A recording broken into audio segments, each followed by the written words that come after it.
வணக்கங்க. பவிஸ்கார் ரிசப்ஷன் 21ஆம் தேதி நடந்த இடத்துல இருந்து பேசுகிறோம். இந்த டெக்கர்ஸ் வந்து என்எம்கே டெக்கர்ஸ் கவினை வந்து நான் இன்ஸ்டால தான் ஃபஸ்ட்டு பார்த்து பிடிச்சிருந்து அவங்கள பார்த்து மீட் பண்ணி பேசுவேன். அவங்க நீட்டாக சொன்ன மாதிரி அழகாக எங்களோட மனசுக்கு பிடிச்ச மாதிரி செஞ்சு கொடுத்தாங்க. ரொம்ப அழகாக இருந்தது. வந்த ஒருத்தருமே நல்லா இருக்குது அப்படின்னு சொல்லி ரொம்ப பேசிட்டு போனாங்க. இந்த பவிஸ் பார்க்கோட ஓனர் ஃபோன் பண்ணி இது 30 வருஷத்துக்கு மேலே ஆகுதுங்க இந்த பவிஸ் பார்க் ஆரம்பிச்சு. இது வரைக்கும் யாரும் இந்த மாதிரி பண்ணினதுங்க, இவ்வளோ அழகாக பண்ணியிருக்கிறீங்கன்னு சொல்லிட்டு அவங்களே ஃபோன் பண்ணி ரொம்ப அழகாக இருக்குன்னு சொல்லி பாராட்டினாங்க. நானே வந்து நின்று பார்த்துட்டு போனாங்க. ரொம்ப நல்லா பண்ணிருக்கிறீங்க, இடத்த வந்து இவ்வளோ அழகா பண்ணி காட்டிருக்கிறீங்கன்னு சொன்னாங்க.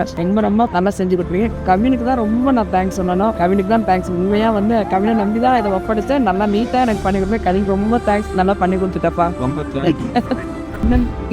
வந்து இந்த 1 இயர்ல இவ்வளவு வளர்ச்சின்னா நான் உங்களோட இன்ஸ்டா ஃபாலோ பண்ணிட்டே இருப்பேன். இன்னும் அது மேல வரணும். அந்த சரவணன் சார் அசிஸ்டன்ட் எல்லாமே நல்லா சிறப்பாக பண்ணாங்க. எல்லாருக்கும் ரொம்ப இன்னும் நல்லா எல்லா இதுலயும் நீங்க மேல வர்றதுக்கு எங்களோட எல்லா பிசினஸும் உங்களுக்கு உண்டு.